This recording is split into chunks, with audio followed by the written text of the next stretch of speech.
Good morning, everyone. My name is Adamo Watara, and today I'm here to talk about the controversial topic of GMOs labeling. Before we get started here, it's important for me to give you a brief history or a brief definition of GMO. So what is GMO? GMOs stand for genetically modified organism. And GMOs are created through biotechnology by splicing and combining genes of different species to achieve characteristic desires such as water resistant, temperature resistant, herbicide resistance, and also pesticide tolerance. So basically they use GMOs to double the resistance of the plant so that they can increase the productivity and maximize the product that are being coming from those plants. GMOs were first introduced in the mid-90s, and the most common genetically modified crops that we have today are soybeans, cotton, we have corn, we have grapeseed oil, and those are the most common, but we do have more expanding nowadays. And to show you that today's most of the food that we consume contain some type of genetically modified ingredient. For instance, I'm talking about your breakfast cereals, talking about the chips and some other snack you eat at home, also the soda that you drink, and even some baby food contains some type of GMOs ingredient. So what's the issue here? The issue here is that the rapid growth of GMOs development came with some serious negative effect. And also, believe it or not, there is no regulation in the United States that requires the food industry to label the food that contains GMO ingredients. So that's problematic. For me to give you a better understanding, it's important to show you the problem and the risk associated with the use of GMOs. There are several risks associated with the use of GMOs. The first risk we have here is the health risk. So GMOs have shown to have an increased level of herbicide residues in them.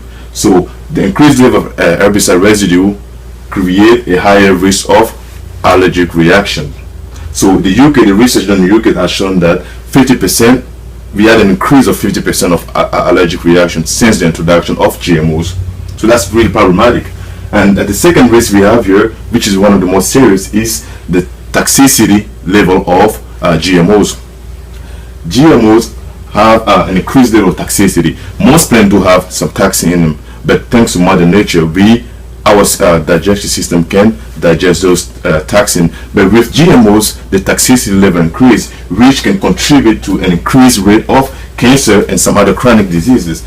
I'm going to show you a better example of what I'm talking about here. So look at here, this was an experiment done on rats. So we have on one side we have a rat that consumes non-GMOs potatoes. On the right side we have a rat that consumes GMO potatoes.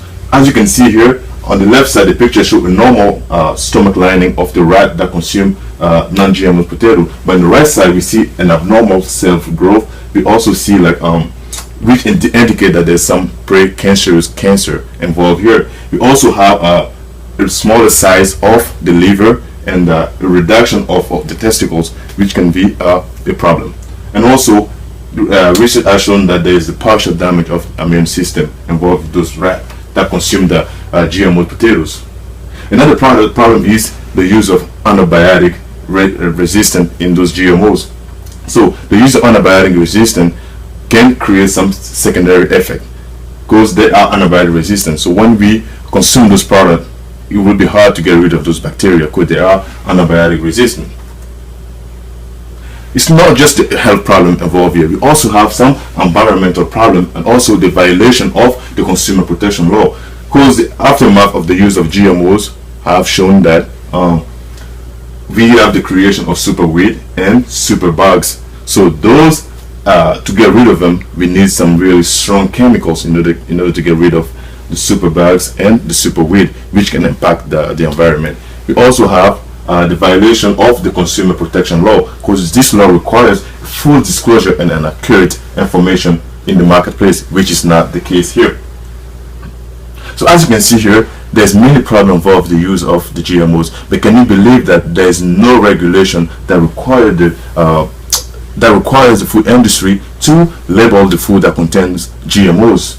So over 60 countries already have strict regulation, including Japan, all countries in the US, in Europe, and also in Australia, they have strict restriction on GMOs labels, but not in the US. So it's our right to know whether we are consuming GMOs or not. So I think it's important for us to educate ourselves, talk to everyone, to your classmate, the teacher, and everyone, church, share, spread the word, so that we need regulation to enact laws that would require the industry to label the food containing GMOs ingredient. To do that, we can use social media. I know most of us use Facebook, Twitter. We can spread the word through Twitter and Facebook and all that, and let them know that we have a strong desire to enact laws that will require the food industry to label this product. We can write to the policymakers. We can sign petition. As a matter of fact, I have a petition here that I will pass around, so we can all sign it, and I can give you the template. You can take it back to your church, your school, so everybody can sign the petition.